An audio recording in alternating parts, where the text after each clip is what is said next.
Hi, this is Dr. K. Satyanaran Reddy, and I have 30 years of experience in teaching computer science and engineering subjects. And currently, I am presenting the subject data communications. Please view it, subscribe it, and share it Cellular in large telephony, numbers. which is the last topic of fifth module. And here, basically, cellular telephony was designed to provide communication between two moving units, assuming that um, two mobile stations are moving. So mobile stations are known as short form for mobile stations is MS, and or between one mobile unit and one stationary unit. That means one of the unit is stationary unit. I can take it as a ordinary landline telephone, and another one is mobile unit. This stationary unit was called as the land unit, and mobile station was called as MS. So here the communication could happen between mobile station to mobile station or mobile station to stationary station.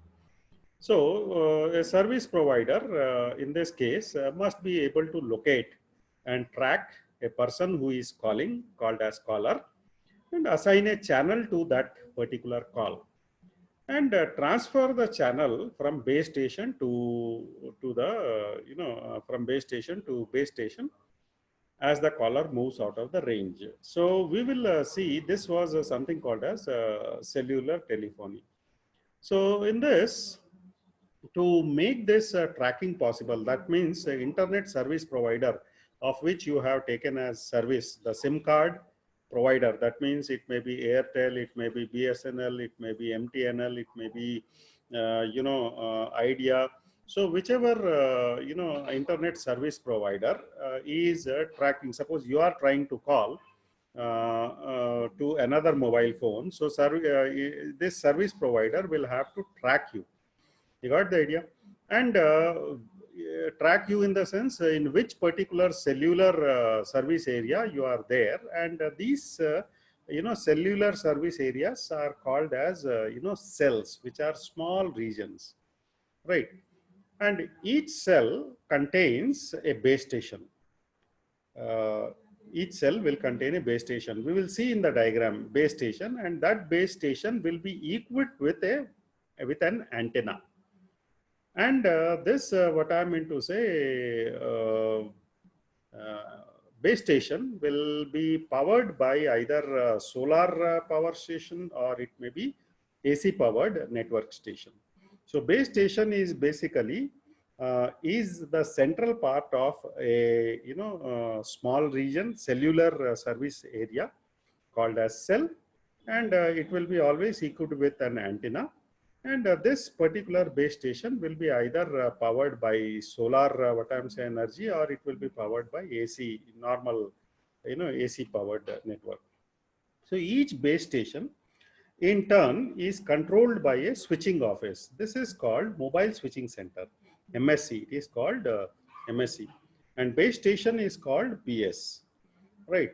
So this particular uh, and one this particular arrangement is there. That means an MSC mobile switching center may have more number of base stations along with it, and this MSC coordinates the communication between all the base stations. Whatever base stations are allocated to mobile switching center, it will coordinate the communication between all the base stations and the telephone central office. Telephone central office is basically, a wired arrangement.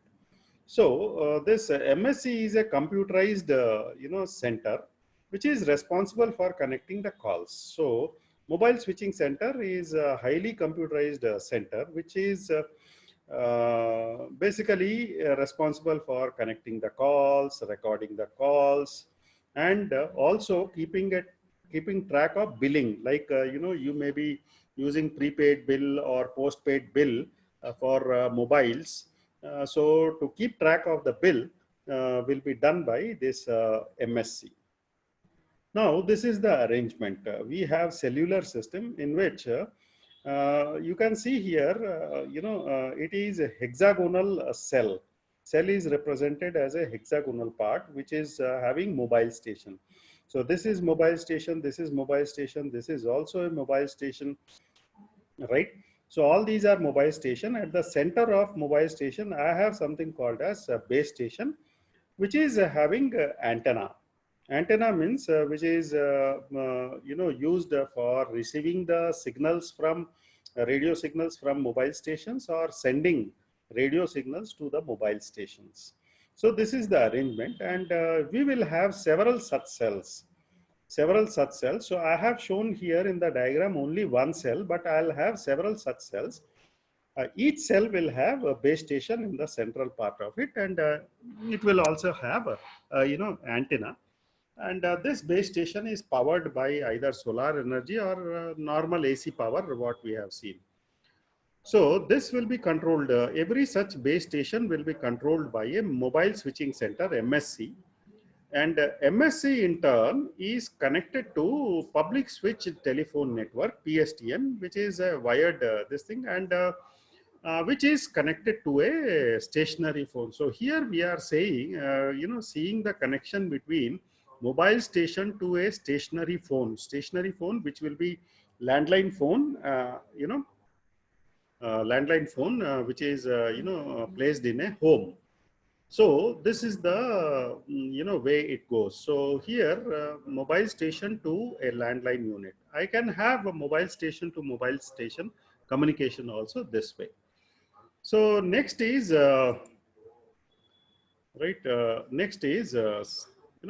what should be the cell size? What should be the cell size? So cell size generally is not fixed. A cell means this particular cell. This is the cell. Now question arises, what should be the cell size? Now the cell size can be increased or decreased depending on the population of area. Now it can be generally the cell size is means radial radius means it can be 1 kilometer radius, or it can be 12 miles radius. 12 miles radius means 12 into, because 1 mile is equal to 1.6 kilometer. So I can have roughly 19.2 kilometers is the range of that cell. Roughly 20 kilometers you can take will be the range of the cell. So, dense areas means where the population is more and more number of mobile stations are there. Assuming that I am having within 1 kilometer range, if I am having 2000 mobile phones or say 5000 mobile phones, right? So in that case, the cell size will decrease. Cell size will be, decreasing. And if there is an area called as village where is only 500 mobile phones are there, you got the idea. Some village it may be having only 100 mobile phones. In that case, the landed area, the radius will be somewhere around 12 miles, roughly 20 kilometers. Now, that's a big area, generally village area. So as I was telling, the high density areas will require more and geographically smaller cells to meet the traffic demands. And where low density areas are there, that means a low number of mobile phones are there, the cell size will be very big. So once the cell size is determined, it is optimized to prevent the interference from adjacent cell signals. Now, so the current cell, whatever we are in, the signals that are there in this particular cell should not interfere with the signals of other cell, adjacent cell. So, transmission power of each cell is kept low. So for sending, the signals, the transmission power is kept low. And why it is kept low is to prevent the signal from interfering with the signals of the adjacent cells. This is there. Now, how this cellular telephony operates? So here it operates on a few basic concepts called as frequency reuse principle.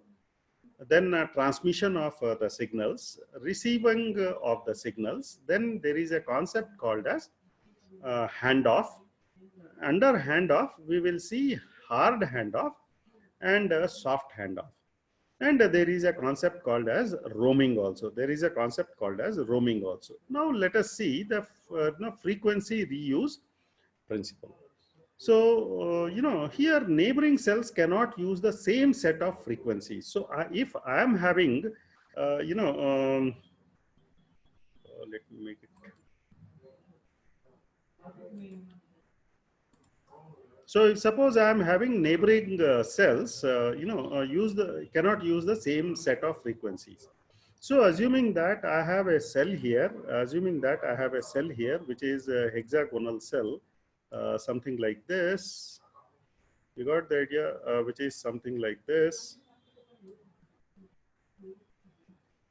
And assuming that there is another cell which is just beside this, right? Right. And assuming that there is another cell, something like this. Oh, sorry.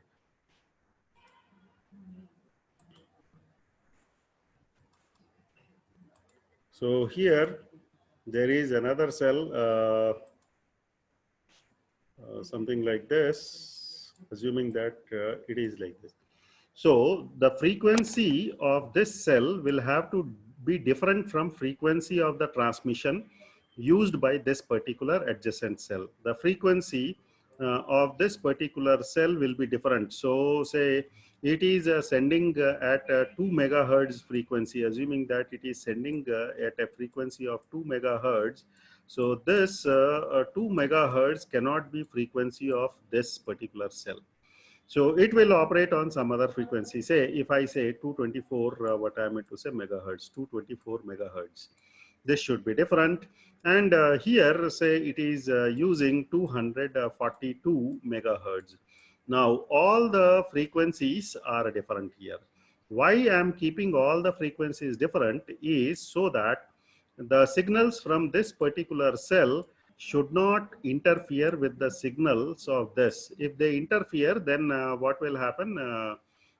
Noise will be generated and nothing can be heard of. So all these adjacent cells will have different, what I meant to say, will have different signal, what I meant to say, frequencies. So this is there. And these sets of frequencies are limited. That is the major problem of this. So I cannot have infinite number of frequencies that are available for the cells for communicating.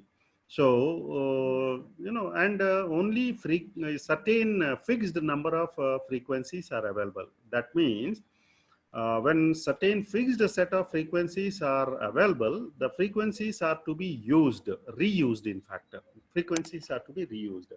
Now, how this reuse can be done is no two cells have same frequency at any point of time. So we will see that in diagram. So frequency reuse pattern, is a configuration of n cells. So suppose I am having n cells, what I meant to say, which are the neighboring cells, n neighboring cells. So how n will use the reuse factor, that we will see. So that none of the neighboring cells will have same set of frequency. When the pattern is repeated, frequencies can be reused. Now we will see in next slide the different patterns for that. Now numbers in the cells will define the pattern. So cells with same number of pattern can use the same number of frequencies. Cells with same number of patterns can use the same set of frequencies. Now these cells are called reusing cells. They reuse the same frequency, but these cells will not be lying side by side. Those cells which are reusing the same frequency, they cannot be lying in the neighborhood of each other. They cannot be lying in the neighborhood of each other. So we will see the diagram very soon. So here we have shown the reuse factor of 4 and reuse factor of 7 in the diagram. So here you can see reuse factor of 4. Now you can see the cells that are marked with yellow. It is marked as 1, 2, 3, 4 cells. Group of 4 cells are there. Then you have adjacent group of 4 cells and adjacent group of 4 cells. Now here the frequencies that are available, you got the idea, is only 4 frequencies are available in this cell structure. Each cell is fitted with a base station, and base station is having antenna, and each cell will have several mobiles into it. You got the idea. And these mobile stations will use frequency within the given frequency within the cell. So now you have seen here the frequency used by this particular cell number 1. You got the idea, cannot be, so cell number 1, this cannot be the frequency used by 2. This will be different frequency. And frequency of cell number 1 will be different. Frequency of cell number 4 will be different. Frequency of cell number 3 will be different. So all the 4, what I meant to say, cells which are in the neighborhood, they will have different frequencies. Now how the frequency is reused? So suppose what I would say frequency that is being used is say 200 kilohertz at 200 kilohertz is the frequency used by cell 1. You got the idea, cell 1. And since only 4 types of frequencies are available, suppose next frequency that is available is 224 kilohertz, 224 kilohertz. You got the idea, 224 kilohertz. And next frequency, so here in this cell structure only 4 frequencies are available. So this is first frequency that is available, this is the second frequency that is available, and say third frequency that is available is 200 say 42 kilohertz. I am taking some random number just for explaining. You got the idea, just for explaining. So not I am talking in this exact technical terms. So fourth frequency that is available is 256 kilohertz that is available. And you can see these frequencies are separated by some guard bands. That means there is a gap between these frequencies. So here the frequency used by this cell number 1 is 200 kilohertz, and you can see this particular cell 1 will reuse the same frequency 200 kilohertz. But see that this cell number 1 is not a neighbor of this cell number 1, and hence they can reuse the frequency 200 kilohertz. They can reuse. Similarly, cell number 2 is using 224 kilohertz. So cell number 2 is here, next cell number 2 is here, and next cell number 2 is here. They are not in the neighborhood of each other. You got the idea? So this frequency is being reused by this cell, what I'm saying, this cell and this cell. And there is no chance of interference of these the same frequencies that are being used by this cell number 2, this cell number 2, this cell number 2, because they are at least one cell distant apart. The one cell distant means minimum this cell size is in radius 1 kilometer radius. 1 kilometer radius means 2 kilometers in diameter. Or it can be, the cell size can be maximum 12 miles. 12 miles means roughly 20 kilometers radial distance. 20 means 40 kilometers of diameter distance. So since that will be the gap, minimum 2 kilometers and maximum 20 kilometers gap between one cell, between cell number 2 to this cell number 2, they can happily use the same frequency. So this is called as frequency reuse concept. So now assuming that I have what I am meant to say, only 7 frequencies that can be used. 7 frequencies means the cell structure for what I'm saying reuse factor of 7 frequencies is this 1, 2, 3, 4, 5, 6, 7. And again, it is arranged in such a way that 1, 2, 3, 4, 5, 6, 7. And this is arranged as 1, 2, 3, 4, 5, 6, 7. Right? So you can see here that none of the cells are, same. Like here, the adjacent to this cell number 2, I have cell number 4. Cell number 4 is working on different frequency, right? And cell number 5, you can see the neighborhood cells are cell number 7, cell number 3, and cell number 2. So of this particular cell 5, these 3 are adjacent cell, and all these 2, 3, 7 have different frequencies for transmission of the signals than 5. And you can see next cell is 6. The adjacent cell for 6 is 1, 5, and 2, and 7. And all are having different frequencies. So this is how the entire, small set of available frequencies are reused amongst various cell stations. And each of these cells will have base station and will be controlled by, MSC, right? So this is how the communication is taken care